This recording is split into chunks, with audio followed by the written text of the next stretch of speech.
Hi guys, this is your girl Wakeji Kamore and welcome to Reflections by Wakeji Kamore.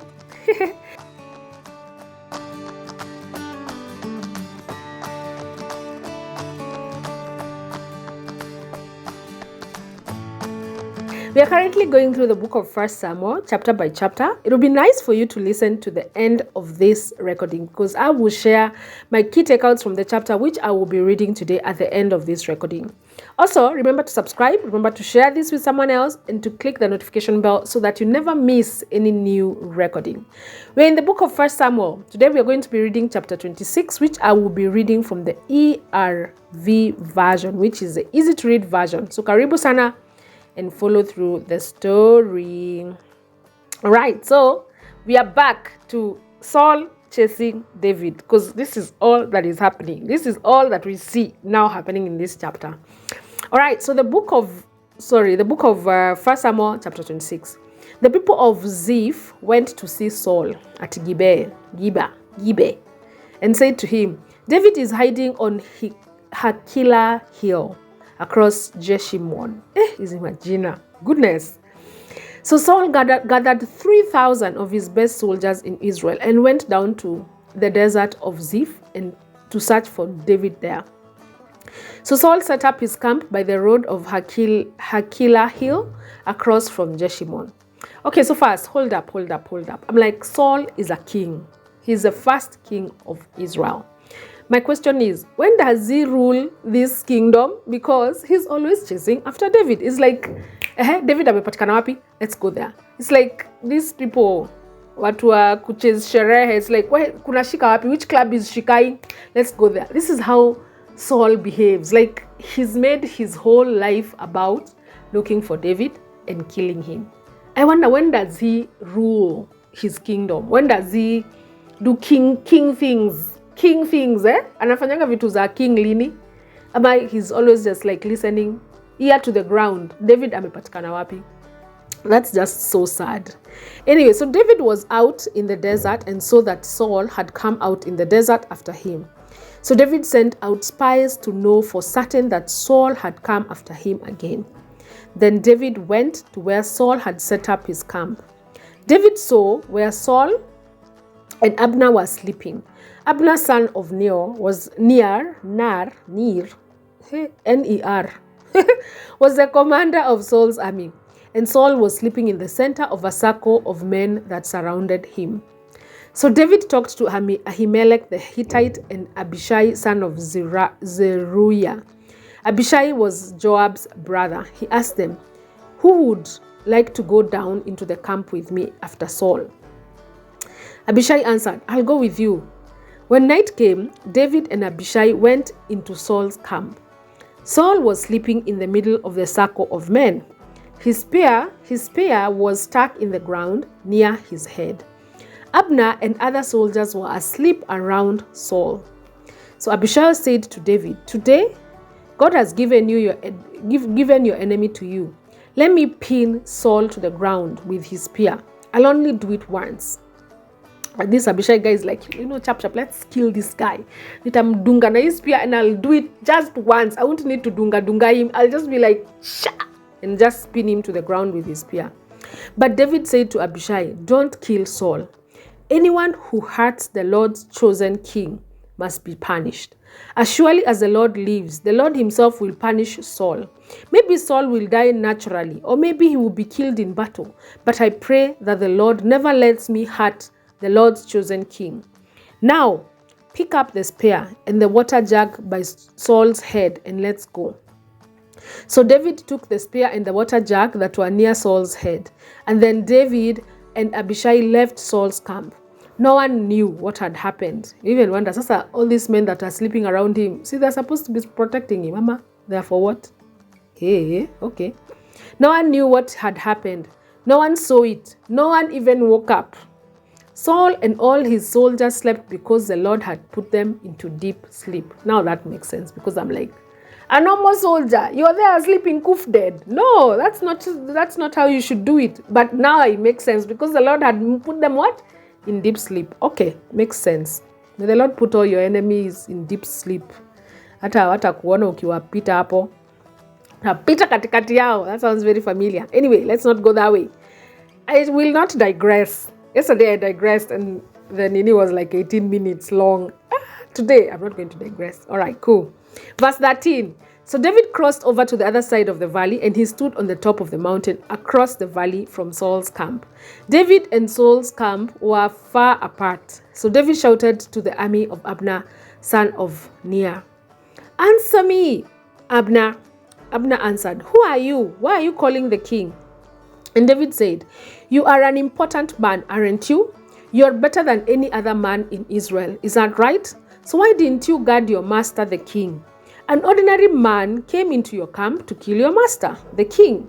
You made a big mistake. As surely as the Lord is alive, you and your men should die because you didn't protect your master, the Lord's chosen king. Look at the king's spear and the water jug that was near Saul's head. Where are they?" Look for the king's spear. And what? Okay. So Saul knew David's voice and said, "Is that your voice, David, my son?" I like how this guy is, I don't even know. So someone can just be calling you my son there and he's moved 3,000. He's moving around with 3,000 men to come and look for you and kill you and he's just there calling you son. Hey, this is not nice. So David answered, "Yes, it is my voice, my lord and the king, my lord the king. Sir, why are you chasing me? What wrong have I done? What am I guilty of? My lord the king, listen to me. If the Lord causes you to be angry with me, let him accept an offering. But if men caused you to be angry with me, I ask the Lord to curse them because they forced me to leave the land that the Lord gave me and told me to go serve other gods." Well, now don't make me die far away from the Lord's presence. The king of Israel has come out looking for a flea. You are like a man hunting partridges in the mountain. Then Saul said, "David, my son, I have sinned. Come back today. Come back. Today you showed me that my life is important to you. So I won't try to hurt you." I don't trust this guy. So you had said that the last time as well. "I have acted foolishly. I have made a big mistake." David answered, "Here is the king's spear. Let one of your young men come here to get it. The Lord pays every man for what he does. He rewards him if he does right, and he punishes him if he does wrong. The Lord gave you to me today, but I won't harm you, the Lord's chosen king.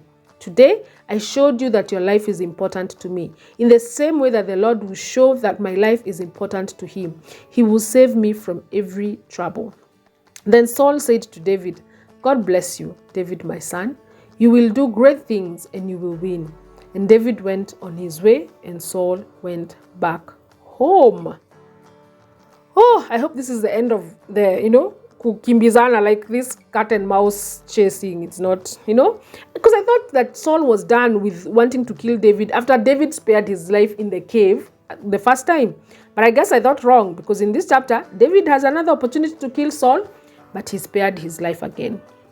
So Saul believed that David planned to take the throne of Israel by force, but David's action and reasoning proved completely otherwise. So I'm even wondering, who had told Saul that David wanted to take the throne by force? Is it a delusional thing? Was it people that were giving him bad advice? I don't know. Like, if David had wanted to kill Saul, he could have done so twice now. But David not only voiced his trust and confidence in the Lord, but he also proved that his actions he proved by his actions that he was allowing God to work on his behalf.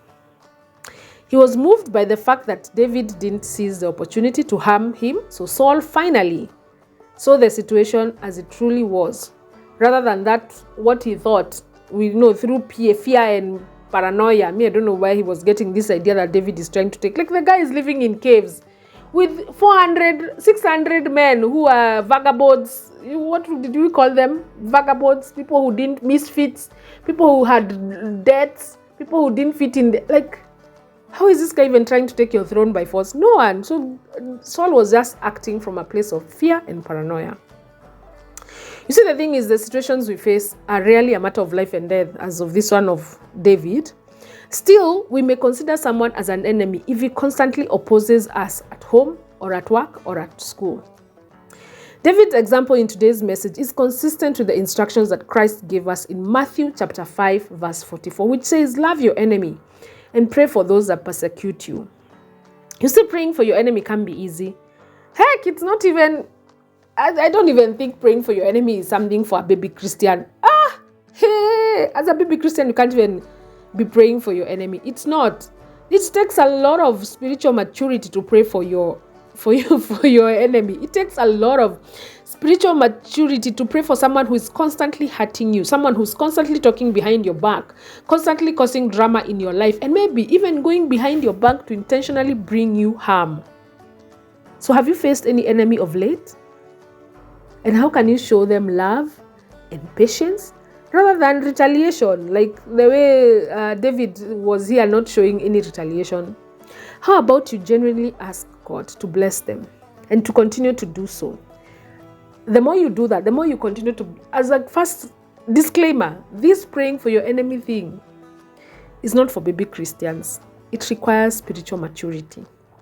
And the more you continue to do it, the more you continue to genuinely ask God to bless those that hurt you, those that, are constantly poking at you, those that are constantly hurting you and bringing you harm. The more you continue to do that, you will soon discover that it's impossible to pray for someone that you hate. It's impossible for you to pray for someone, to hate someone. It's impossible for you to hate someone that you are praying for daily. Imagine you will actually just stop praying, just stop hating them. It's written in Billy. Either you pray for them and stop hating them, or you hate them and stop praying for them. Me, I choose there. Me, I don't want it, because I don't want to have any hatred in my heart. I choose to pray for people. So I'd rather pray for you and eventually stop hating you. This is your girl Wakeji Kamore, and this has been Reflections by Wakeji Kamore. See you tomorrow.